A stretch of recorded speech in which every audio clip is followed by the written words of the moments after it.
In this section, we'll study household reflectors, which will be used for QR factorization in the next section. Let's begin with a definition.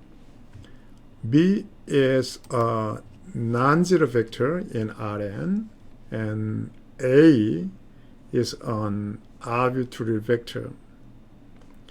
Then the orthogonal projection of A onto B is defined as in this equation. We'll use the notation projection of A onto B is a scalar vector of B with this coefficient A dot B over B dot B. Geometrically, we can explain it.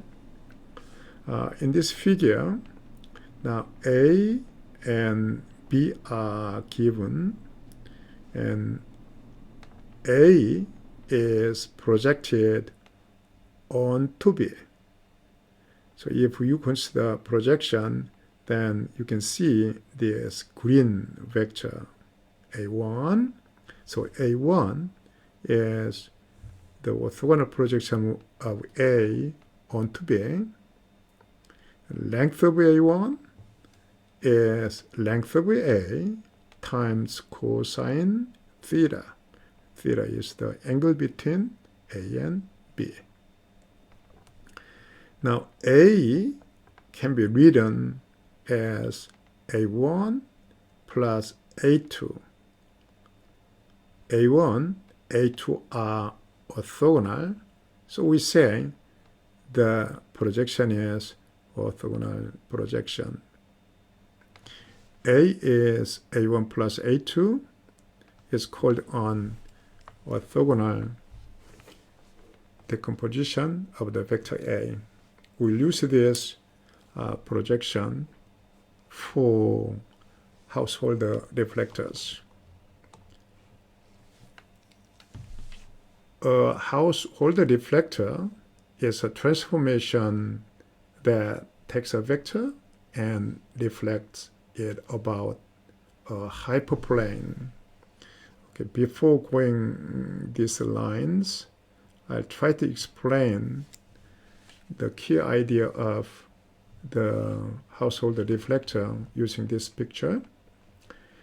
Now, this is a hyperplane, a line in two-dimensional space, so it is a hyperplane. The household reflector is reflection of a vector with respect to a hyperplane. Now, this line has normal vector, so we first project the given vector A onto normal vector, then we'll find this red one. And that will be now subtracted. Twice of this one will be subtracted. Then we'll go over there, right? So that now the projection, twice of it is subtracted from A, then it goes this direction. So eventually net effect of this operation is just the reflection with respect to this hyperplane. Okay, that's the idea. So start with a unit vector that is normal to the hyperplane. Then the reflection of a point or vector x about this hyperplane is given in this way. X minus twice of the projection of x onto u, the normal vector. Now, this one, projection of u, projection x onto u, that is x dot u over u dot u. But u is a normal vector, the unit vector, so that u dot u is 1, so we ignored. That's household reflection.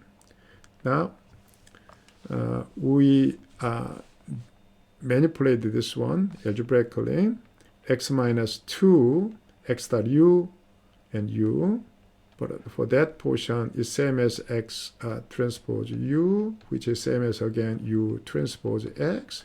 So that rather than this one, we are using that. And then you go here.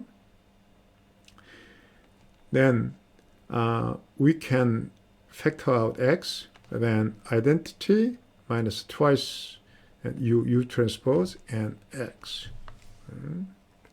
So that will be defined as the householder metric. So for this metric, Q, identity minus 2 u transpose, we call it a householder metric or a householder reflector. Now, in the theorem, we'll consider properties of householder reflectors. Now, U is a unit vector, and we define P, U transpose. Then, we can easily say that PU is U. Okay, here, algebraically, we can do it quite easily. P is U transpose, and U. That is 1, so that U. We can get it. Now, once V is normal to U, then PV must be 0. Same way. Now, PV, P is U transpose, and V, that is 0 here. So that U 0 must be 0. Right? Now, how about P squared is P? Again, quite easily. P squared is U transpose. One more. U transpose. Now, that is 1, so that U transpose, which is P. Of course, this is symmetric, so that is quite trivial. Now, we consider the reflector. Q is identity minus twice of U transpose. Okay. Now, of course, algebraically, you can check everything, every property here. And rather than algebraic consideration, let's try to get some geometric concept here. It's a hyperplane, and U is normal here, and reflection must be, for this U, the reflection must be minus U, right? And V is normal to U, which means it's on the hyperplane. The reflection will not change. So V is the same after reflection. Right? Geometrically, you can see quite easily. Easily, you can see Q that is symmetric. So the Q is same as Q transpose. And then now, once you do deflection and one more, then we'll go to original position so that you can see this one. Q transpose is Q inverse. And like that, here, only we know that one. So the Q transpose Q, same as Q. So it's Q scatter, which must be identity. Now, so the Q transpose is Q inverse. So it's orthogonal. And by using these two, we can conclude here Q is inverse. Such metric is called an involution metric. Now, for two vectors, different, but having the same length, then there is a unique reflector Q such that Qx is y. And now geometrically, you can see this one quite easily. Of course, we'll prove this one later. Now, one is x and one is y. Okay. Then, and over there, here's a middle, in the center. We may consider a hyperplane. Then one vector will be reflected to the other. That is, if we connect here from x to y, then this vector will be orthogonal. Okay, this is x, that's y, then it's x minus y, then it's orthogonal. And now, along with this hyperplane, deflection of this vector must be the other one, right? So that we can find all rays of reflector. But the reflector is unique. That's the claim here. Now, when we define a reflector, household reflector, we start with a unit vector. But U doesn't have to be a unit vector. Only a non-zero vector is okay. We can define a reflector in this way. Q is identity minus rather than 2. Now we are putting here another coefficient, gamma, which is 2 over U norm squared, and then U transpose. So because of that, net effect is the same as using unit vectors. So even though only non-zero vectors, and because of this scaling, this will define a reflector very well. And with this Q, of course, this one will satisfy QU is minus U and QV is V when UV dot product is 0. Of course, there's other properties, symmetric, orthogonal, and involution will be satisfied. So that now we don't have to use a unit vector to define a household reflector. Any non-zero vector is fine. Just scale properly, then that's it.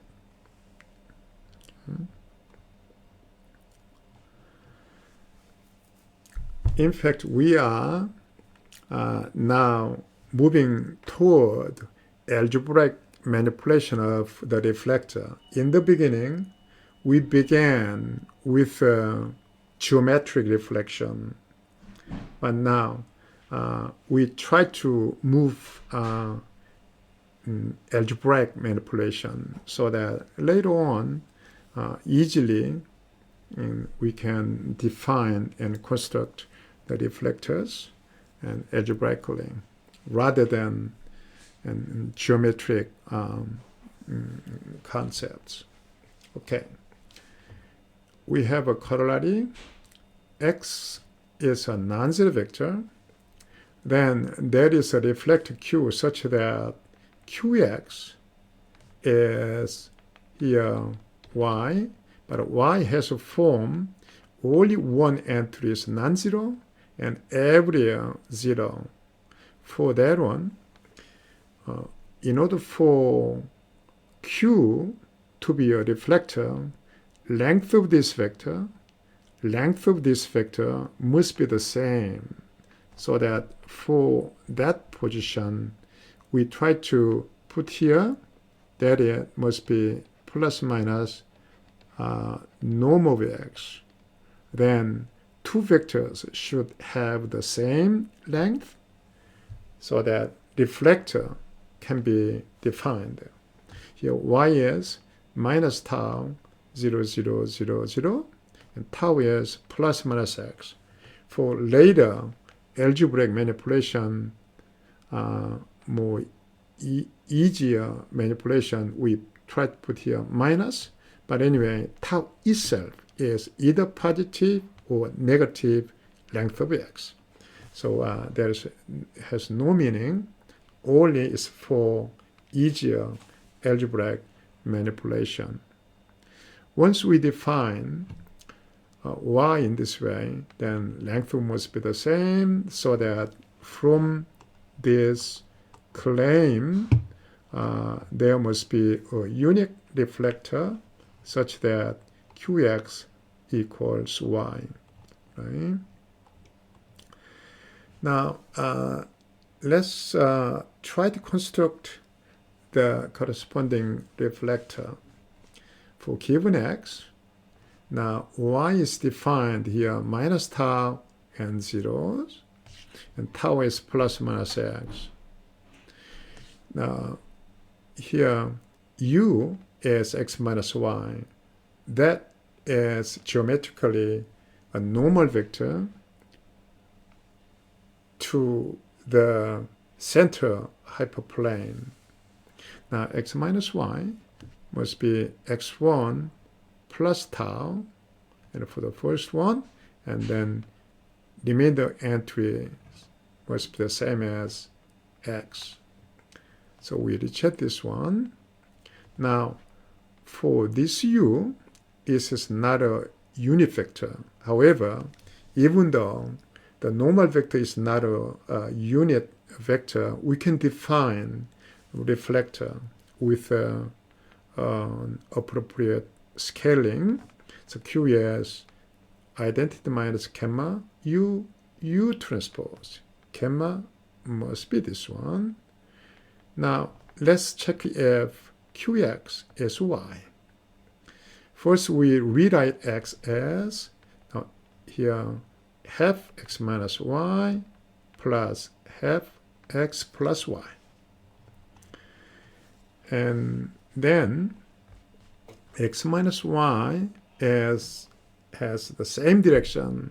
In fact, now u is x minus y, so that qx minus y is qu, and earlier we saw that now for u, just reflection is normal to the hyperplane, so that must be minus u. We reach at minus x plus y. For x plus y, we try to get here the normal, the dot product, and then it must be x norm squared minus y norm squared. But the length of x and length of y are the same, so it must be 0. That means x plus y is normal to x minus y. So qx plus y, because it's on the hyperplane, it should be the same. So x plus y. Now from this one, now we apply here q, and so that qx minus y, qx plus y, we got results, and half of this added, then we can see easily the final result is y. So we checked here qx equals y. So that is the desired reflector. Okay. Now let's see example. X is 2, 2 minus 1, and y is star 0, 0, and length of y is the same as x. Then we can find a reflector in this form. And of course, u is x minus y, and gamma must be 2 over u norm squared. Okay, let's see the detail. Tau first we choose, okay, rather than, okay, the choices are plus minus x norm, but we choose here in the beginning plus. So start with that. Then tau is 3, okay, norm of x is 3. This position is minus tau, y is minus tau 0, 0, and u is x minus y. So we recheck this one, and we formulate q by using this formula. And then here, practically, we can get this metric. And of course, you multiply this q to x, then you can get here y. That is a selected y. What if we said tau is minus 3? There are two choices. Here, tau can be plus x norm or minus x norm. Now, tau is minus norm of x. Then y is minus tau 0, 0. Then x minus y is u. We recheck this one.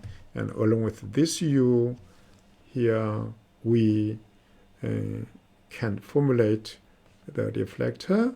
Then there's the metric in detail. Okay, again, q is multiplied to x, and then you can get y.